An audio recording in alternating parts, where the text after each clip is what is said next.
Hello dear student. Previous section में हम लोगों ने पैरेलल प्लेट कैपेसिटर पे बात की थी, स्फेरिकल कैपेसिटर पे भी बात की थी और हमने बताया था कैपेसिटर का प्रिंसिपल इस कंडीशन पर बेस्ड है कि शेप और साइज को इंक्रीज किए बिना कैपेसिटी को इंक्रीज किया जा सकता है। स्फेरिकल कैपेसिटर में लगभग हमने 3 या 4 केसेस आपके सामने डिस्कस करे थे और भी पॉसिबल केस हैं जो वो सारे केस हम क्वेश्चंस के थ्रू लेंगे। फिर हमने पैरेलल प्लेट कैपेसिटर देखा था जबकि प्लेट्स के बीच वैक्यूम था, फिर एक बार मीडियम था कंप्लीटली ऑक्यूपाई, फिर पार्शियली फिल्ड मीडियम था, इसके बाद मल्टीपल प्लेट हो सकती हैं। आज की क्लास में हम एक सिलेंड्रिकल कैपेसिटर करेंगे और कॉम्बिनेशन ऑफ कैपेसिटर करेंगे। बहुत सारे बच्चों ने हमारे टेलीग्राम लिंक पे मैसेज डाला है इस तरीके से कि आपका शिखर बैच कब स्टार्ट होगा। तो उन स्टूडेंट के लिए मैं स्पेशली कह दूं कि शिखर बैच कोई स्पेशली अब स्टार्ट नहीं हो रहा। ये शिखर बैच में एक्चुअली मुझे 12th का ही टीच करना था और मैं 12th का टीच कर रहा हूँ, है ना। तो ये शिखर बैच ही माना जा सकता है या शिखर बैच ही है बेटा, ठीक है। अलग से इसके लिए कोई, हाँ, कुछ एडवांस और आईआईटी मेंस की कुछ स्पेशल क्लासेस और लेना शुरू करूँगा, वो आपके साथ अलग से डिस्कस होंगी। पर ये एक प्रकार का, चूंकि शिखर बैच में जो हमने प्रॉमिस किया था वो 12th का पढ़ाने का ही तो किया था और मैं 12th पढ़ा रहा हूँ, बस इसमें मैंने शिखर बैच नहीं बोला तो आज बोले दे रहा हूँ कि ये शिखर बैच ही, ठीक है। तो जिन बच्चों ने ये लिखा है, भेजा है मैसेज टेलीग्राम लिंक पे या उस पर यूट्यूब पर, और उन लोगों के लिए मैं थोड़ा सा इन्फॉर्मेशन देना चाहता हूँ, ठीक है। हाँ, इसके बाद अब हम बात कर रहे हैं सिलेंड्रिकल कैपेसिटर। किसकी बात कर रहे हैं बेटा? यहाँ पे सिलेंड्रिकल कैपेसिटर की बात कर रहा है, ठीक है। तो अगर हम सिलेंड्रिकल कैपेसिटर की बात करें तो ये हो गया सिलेंड्रिकल कैपेसिटर।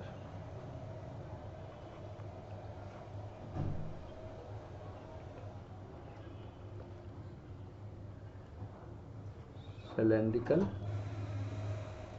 कैपेसिटर, इस कैपेसिटर में क्या करेंगे? जैसा कि आपको बताया था, कैपेसिटर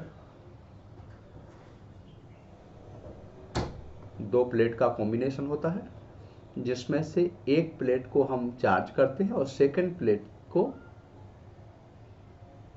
दूसरी प्लेट को क्या कर देते हैं? ग्राउंडेड करते हैं। ये हम पहले भी बता चुके हैं। तो यहाँ पे मैं एक सिलेंड्रिकल कैपेसिटर ले लूँ, ये मैंने एक सिलेंडर बना दिया, ठीक है। ये एक सिलेंडर है सॉरी, ये एक सिलेंड्रिकल कैपेसिटर है। इसके अंदर एक सिलेंडर और रख दिया,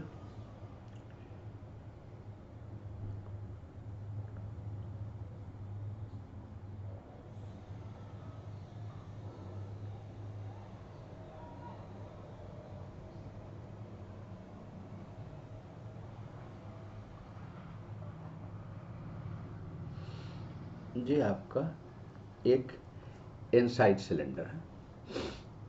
इसकी रेडियस क्या है? यहाँ पे इनर सिलेंडर की रेडियस से R1 मान ली और आउटर सिलेंडर की रेडियस मान ली R2। ये इनर है, ये आउटर।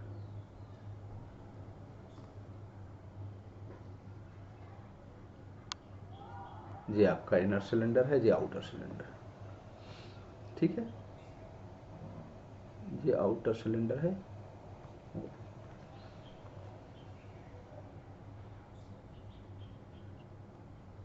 ये आउटर, और ये इनर सिलेंडर। इनर सिलेंडर को चार्ज कर दिया, से इनर सिलेंडर पे चार्ज दिया तो इससे इलेक्ट्रिक फील्ड बाहर की तरफ होगी। अब एक बात और ध्यान रखना कि इलेक्ट्रिक फील्ड कहाँ से कहाँ पे होगी? आउटवर्ड होगी, क्योंकि इसको पॉजिटिवली चार्ज किया। और ये आउटर सिलेंडर है, इनर सिलेंडर की रेडियस से R1 है और आउटर सिलेंडर की रेडियस R2। ये इनर है, ये आउटर, इसकी रेडियस है R2। अब इलेक्ट्रिक फील्ड इनर सिलेंडर से आउटर सिलेंडर, यानी इसके जो एनुलर रीजन होगा इसमें होगा इलेक्ट्रिक फील्ड। कहाँ होगा? तो इलेक्ट्रिक फील्ड इस एनुलर रीजन में होगा, ना बाहर होगा ना इधर होगा। इसका मतलब क्या हुआ कि यहाँ पर इस इलेक्ट्रिक फील्ड चूंकि यहाँ से यहाँ की तरफ आ रही है, इसका मतलब इसको एक सिलेंड्रिकल वायर मान सकते हैं, जिसकी लीनियर चार्ज डेंसिटी लैम्डा है और पूरा चार्ज इसके एक्सियल पोजीशन पे कॉन्सेंट्रेट मान सकते हैं इस लाइन पर। इसकी लीनियर चार्ज डेंसिटी कितनी है? सपोज करो इस सिलेंडर की लेंथ L है, ये सिलेंडर है और इस सिलेंडर की लेंथ कुछ है से L है, ये सिलेंडर की लेंथ है। इस सिलेंडर की रेडियस से क्या है? ये सिलेंडर की लेंथ है और इनर सिलेंडर की रेडियस है R1। इसकी लीनियर चार्ज डेंसिटी है लैम्डा, इसकी लीनियर चार्ज डेंसिटी कितना है? लैम्डा। और इनर सिलेंडर की रेडियस है R1, आउटर सिलेंडर की रेडियस है R2। इनर चार्ज है एंड आउटर ग्राउंडेड है। तो वही तरीका जो आपको बताया था कि सबसे पहले आप पोटेंशियल डिफरेंस निकालें। आउटर सिलेंडर का पोटेंशियल तो जीरो होगा बिकॉज ग्राउंडेड है, तो इनर सिलेंडर का पोटेंशियल। तो सबसे पहले अगर इस लाइन पर चार्ज यूनिफॉर्मली डिस्ट्रीब्यूटेड है तो इस लाइन की वजह से इलेक्ट्रिक फील्ड इंटेंसिटी कितनी हो जाएगी? तो आपने देखा था कि अगर ये देखा जाए इलेक्ट्रिक फील्ड इंटेंसिटी, तो इलेक्ट्रिक फील्ड इंटेंसिटी का फॉर्मूला होता है 2K लैम्डा बाई आर। अगर रॉड की लेंथ बहुत ज़्यादा मान लें तो 2K लैम्डा बाई आर। यहाँ इलेक्ट्रिक फील्ड आपको पता चल रहा है नॉन यूनिफॉर्म है क्योंकि आर के इन्वर्सली है, तो आर चेंज होगा तो इलेक्ट्रिक फील्ड चेंज होगा, तो नॉन यूनिफॉर्म है। तो non uniform electric field intensity का पोटेंशियल के साथ रिलेशन E इक्वल टू होगा माइनस के D V by D R. हालांकि ये रिलेशन हमेशा काम आएगा D V by D R, चाहे यूनिफॉर्म हो या नॉन यूनिफॉर्म, लेकिन E equal to V by D जो लिखते हैं वो केवल यूनिफॉर्म के लिए काम करेगा। So D V equal to कितना आ जाएगा? D E into D R, E की वैल्यू है 2K lambda R D R. Integrate कर दिया। इनर सिलेंडर का पोटेंशियल से अगर हम V1 कहते हैं और आउटर सिलेंडर का पोटेंशियल हो जाएगा जीरो बिकॉज ग्राउंडेड है, या इनर सिलेंडर को A लिख दें, आउटर सिलेंडर को B। ठीक है, इसका इनर सिलेंडर की रेडियस है R1 और आउटर सिलेंडर की रेडियस है R2। तो बताओ इसको अगर करेंगे तो जीरो माइनस बी आएगा, जो माइनस साइन यहाँ कर लिया तो ये बी आ गया, माइनस साइन में इधर लाया, और ये क्या आ गया? 2K lambda log of R2 by R1 आ जाएगा। ये आपने क्या निकाल दिया? यहाँ पे पोटेंशियल निकाल दिया। अब जैसा कि आपको पता है कि कैपेसिटी की डेफिनेशन क्या कहलाती है? C इक्वल टू होता है charge by potential difference, Q divided by VA minus VB। हालांकि VB जीरो होगा और चार्ज क्या होगा? लीनियर चार्ज डेंसिटी लैम्डा है, इसकी लेंथ L है तो लैम्डा इंटू एल, और BA का वैल्यू आपने अभी अभी निकाली है, कितना निकाला था? 2K lambda log of R2 bye R1। ध्यान से देखें तो लैम्डा का टर्म यहाँ कैंसिल हो गया। लैम्डा का टर्म कैंसिल होना इस बात को बता रहा कि कैपेसिटी चार्ज पे डिपेंड नहीं करे। अब क्या आ गया बताओ? इसकी वैल्यू रखोगे तो 1/4 पे, तो ये कितना आएगा? 2 pi epsilon naught L over log of R2 by R1। ये सिलेंड्रिकल कैपेसिटर की कैपेसिटी आ गई। आपकी एनसीईआरटी में लिखा है, एल का टर्म नहीं लिखा तो वहां ध्यान से देखना, यूनिट लिखा है फेरेड पर मीटर, तो वो कैपेसिटी पर यूनिट लेंथ है।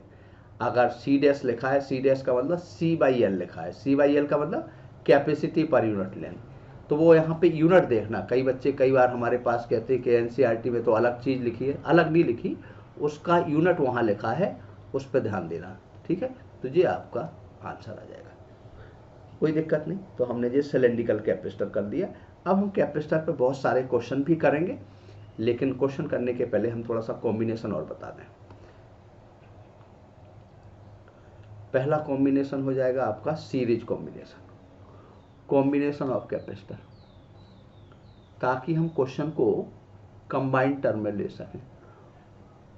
कॉम्बिनेशन ऑफ कैपेसिटर्स का कॉम्बिनेशन देखना चाहते हैं।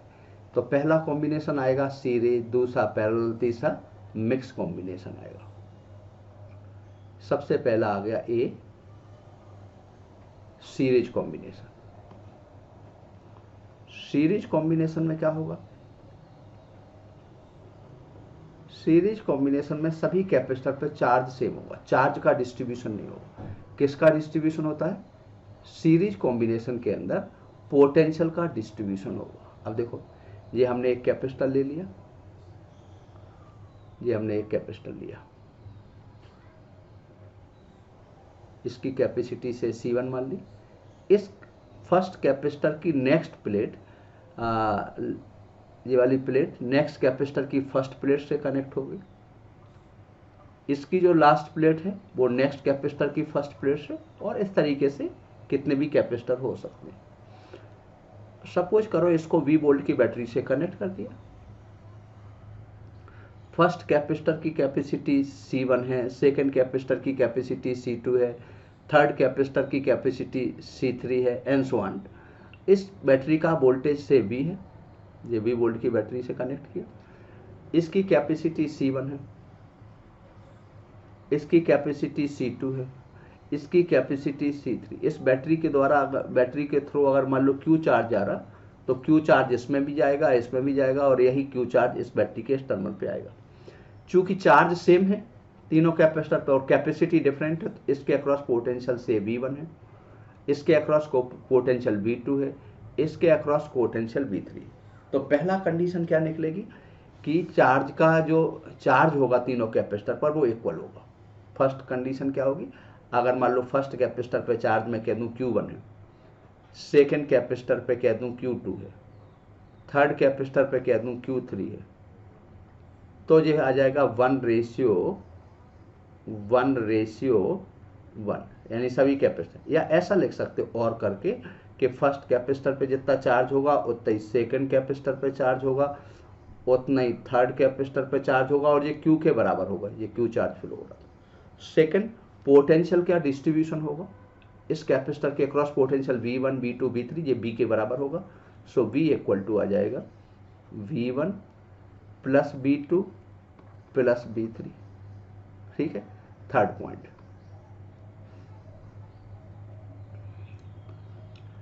पॉइंट आएगा, अगर B को लिखोगे तो B इक्वल टू आएगा Q/C इक्विवेलेंट। तो Q/C इक्वल टू कितना आ जाएगा? फर्स्ट के लिए V1 की value Q/C1, this is the potential across first capacitor. Second के अक्रॉस Q/C2, Q तो सेम है बिकॉज सीरीज में है, Q/C3, Q कैंसिल हो गया तो 1/C इक्वल टू आ गया 1/C1 plus 1/C2 plus 1/C3। यहां से ये पता चल रहा है कि जो इक्विवेलेंट कैपेसिटी आएगी वो लीस्ट कैपेसिटर की कैपेसिटी से भी कम होगा। सीरीज कॉम्बिनेशन में जो इक्विवेलेंट कैपेसिटी आएगी वो लीस्ट कैपेसिटर की C की वैल्यू, यहाँ पे जो सबसे लीस्ट कैपेसिटेंस होगा उससे भी कम होगा। अब जहां तक है पोटेंशियल का ratio V1 ratio V2 ratio V3, B equal to Q/C होगा।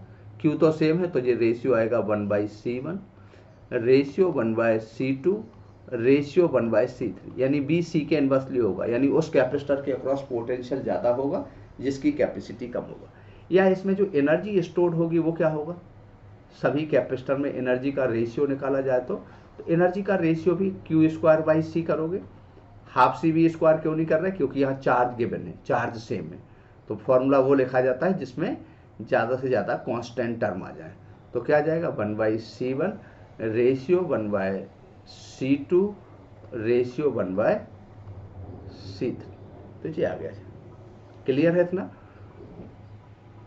चलिए, बहुत सिंपल सी बात है। सपोज करो एक एग्जाम्पल देखे जो मैं बता दूं कि जो इक्विवेलेंट कैपेसिटी आएगी वो लीस्ट कैपेसिटर से भी कम आएगी। बहुत सिंपल सा एग्जाम्पल, आपको लगेगा ये तो स्कूल लेवल पे भी इतना सिंपल नहीं हो सकता, पर दे रहा हूँ ये क्वेश्चन, ठीक है, पर्पज सॉल्व करने के लिए। फिर कुछ टफ क्वेश्चन रखेंगे आपके सामने।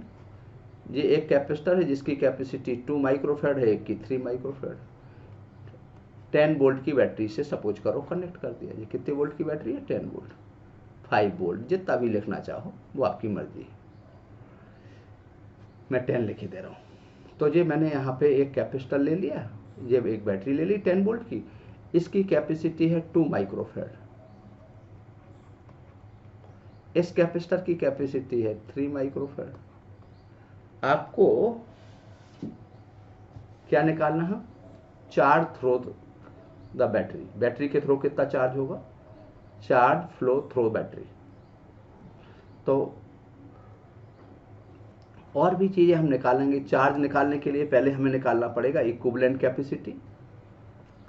तो बताओ 1/c करोगे तो क्या आएगा, 1/c1 प्लस 1/c2 यानी 1/2 प्लस 1/3 यानी c इक्वल टू आ गया 6/5।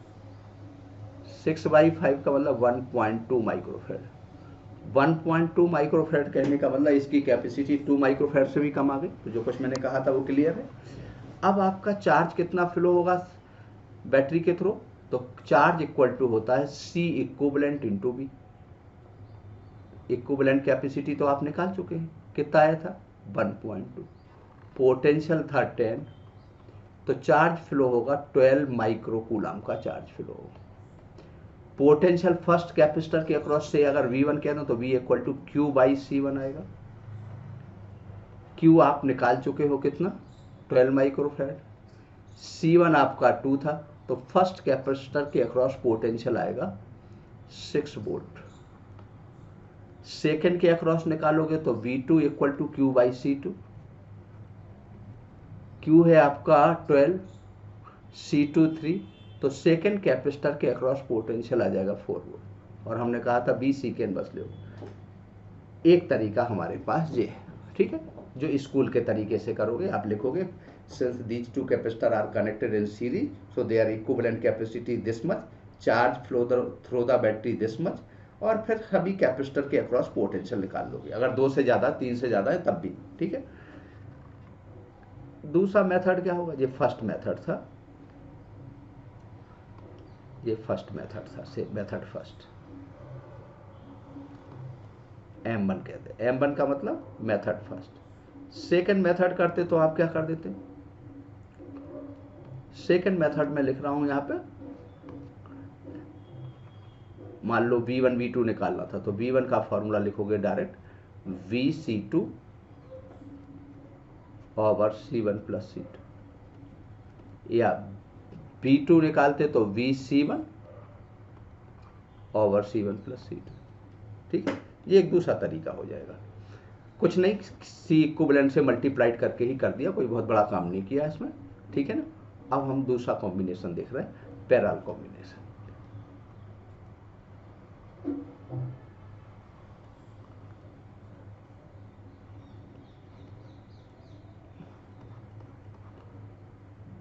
पैरेलल कॉम्बिनेशन,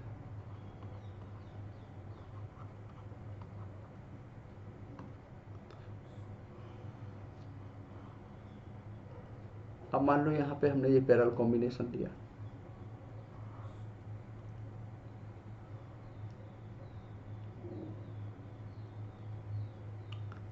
ये 3 कैपेसिटर ले लिए मान लो।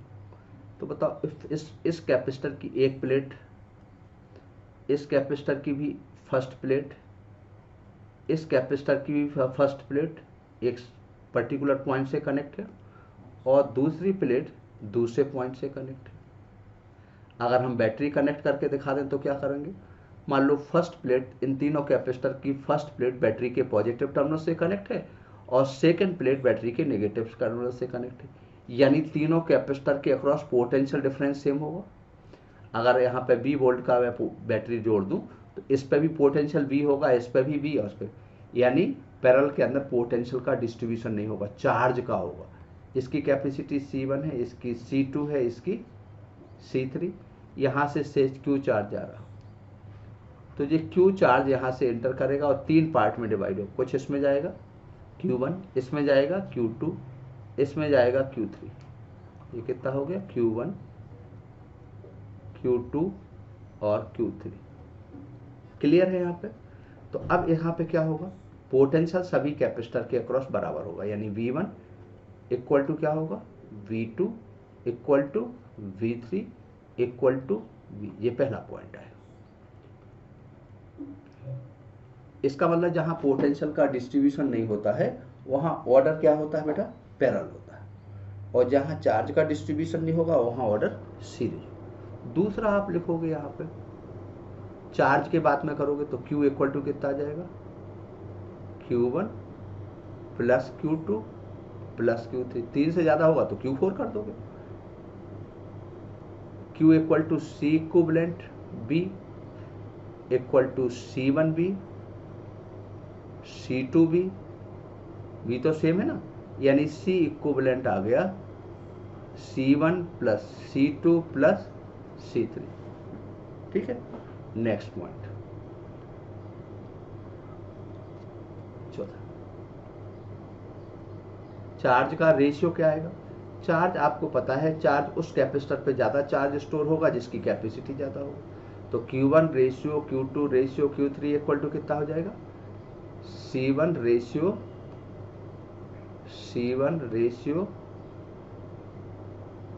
C2 ratio C3। एनर्जी का रेशियो भी इसी तरीके से आ जाएगा, U1 ratio U2 ratio U3 equal to C1 ratio C2 ratio C3। एक न्यूमेरिकल क्वेश्चन लिख रहे हैं,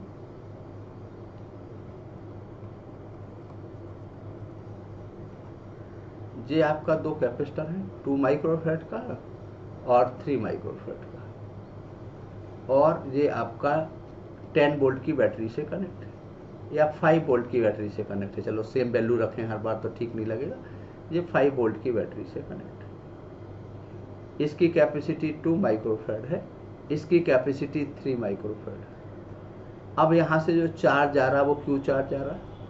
फर्स्ट कैपेसिटर में चार्ज आएगा Q1, सेकेंड कैपेसिटर में, तो Q1 Q2 की वैल्यू फाइंड आउट, क्या फाइंड आउट करना है, Q1 Q2, ये आपको फाइंड आउट करना है। ठीक है, अब इसमें भी आप सबसे पहले वही करोगे। सबसे पहले तो क्या करोगे, चूंकि ये पैरेलल में कनेक्ट है तो पहला मेथड क्या लिखना होगा, मेथड फर्स्ट में C इक्विवेलेंट लिखेंगे। आपको पता है यहाँ C इक्विवेलेंट ग्रेटेस्ट कैपेसिटी से भी ज़्यादा आएगा, तो 2 और 3 पैरेलल में कनेक्ट है, सो ये 5 माइक्रोफैराड आ गया इक्विवेलेंट कैपेसिटी। आपको ये भी पता है चार्ज का फॉर्मूला क्या होता है, C equivalent into V। C equivalent आया 5 और V भी 5 था, सो 25 माइक्रोकूलम का चार्ज आएगा। अगर फर्स्ट कैपेसिटर पे देखें, सेकेंड कैपेसिटर पे, तो दोनों पे पोटेंशियल बराबर है, तो अगर फर्स्ट कैपेसिटर पे चार्ज निकालेंगे तो C1 भी आ जाएगा, सेकेंड कैपेसिटर पे चार्ज निकालें तो C2 भी आ जाएगा। C1 है आपका 2 और ये आया था आपका B था 5, तो 10 माइक्रोकूलम का चार्ज आएगा पहले वाले, और दूसरे वाले पे 3 इंटू 5 15 माइक्रोकूलम का चार्ज। आपका आंसर भी सेटिस्फाई हो रहा, क्या सेटिस्फाई हो रहा, टोटल है 25, Q1 प्लस Q2 आ रहा आपका। एक मेथड आपका हो सकता है, अगर कंपटीशन में नहीं कर रहा है वैसे कर रहा है तो आपका सीधा Q1 Q2 की वैल्यू लिख दें। Q1 की वैल्यू यहाँ आ जाएगा कितना, QC1 over C1 plus C2। Q2 की वैल्यू आ जाएगी QC2 over C1 plus C2। और इससे भी अच्छा तरीका है, सीधे पोटेंशियल सेम था, 4 कैपेसिटी से मल्टीप्लाइड करते जाओ। तो ये तीसरा कॉम्बिनेशन अब लिख रहा हूँ, मिक्स्ड कॉम्बिनेशन। तीसरा कॉम्बिनेशन क्या आएगा, मिक्स्ड कॉम्बिनेशन। तो मिक्स्ड कॉम्बिनेशन पे फिर मैं एक एग्जाम्पल रख रहा हूँ। तीसरा कॉम्बिनेशन एग्जाम्पल किस पे बेस्ड है, मिक्स्ड कॉम्बिनेशन। इसमें आपको देखना होगा कौन सा सीरीज में है, कौन सा पैरेलल में है। ठीक, मान लो हमने ये कैपेसिटर जोड़ दिया, एक कैपेसिटर ले लिया, ये दूसरा ले लिया, ये तीसरा ले लिया, इसको आपस में एक कंडक्टिंग वायर के द्वारा कनेक्ट कर दिया, और यहाँ एक कैपेसिटर और ले लिया हमने। टोटल कितने कैपेसिटर हैं, 4 कैपेसिटर हैं, और सभी कैपेसिटर की कैपेसिटी सेम, ए और बी। इसकी कैपेसिटी भी C है बेटा, इसकी भी C है, C है, C, इक्विवेलेंट कैपेसिटी निकालना। क्या निकालना है? ए। तो ऐसे क्वेश्चन को सॉल्व करने के लिए देखो, इसका इस पॉइंट का पोटेंशियल ए है तो इसका भी ए होगा, क्योंकि बीच में यहाँ कैपेसिटर नहीं है। इस पॉइंट का पोटेंशियल बी है तो इसको बी नहीं लिख सकते, तो इस पॉइंट को मैंने एक्स लिख दिया है। इसको क्या लिख दिया? एक्स। तो ए से बी के बीच आपको इक्विवेलेंट कैपेसिटी निकालना। किसके बीच निकालना? ए से बी के बीच। ए से बी के बीच में एक आपका पॉइंट एक्स आ गया, तो आपको सबसे पहले देखना पड़ेगा कि ए से एक्स के बीच कितने कैपेसिटर जुड़े हैं। ध्यान से देखना, अब यहाँ से ए से एक्स के बीच ये भी पॉइंट ए आ गया, एक्स आ गया, ये ए है आपका, ये भी पॉइंट ए होगा। क्यों होगा? ये पॉइंट ए होगा, कैसे? क्योंकि ये सेम पोटेंशियल पे है। तो बताओ, ए और एक्स के बीच एक कैपेसिटर ये है, ए और एक्स के बीच, यानी दोनों कैपेसिटर की एक प्लेट ए से कनेक्ट है और एक प्लेट एक्स से कनेक्ट है।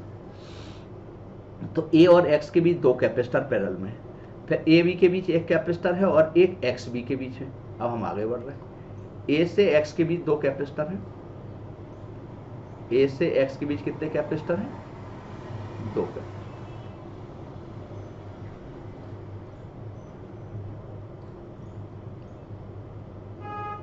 एक्स से बी के बीच एक कैपेसिटर है और एक कैपेसिटर ए से बी के बीच में, एक कैपेसिटर ए से बी। इस डायग्राम थोड़ा अच्छा नहीं लग रहा है, ठीक है ना? इस डायग्राम को मिटा देता हूं, मजा नहीं आ रहा है इस डायग्राम को, फिर से कर रहा हूं। थोड़ा यहां लिख भी दूं कि सॉल्यूशन कर रहा हूं।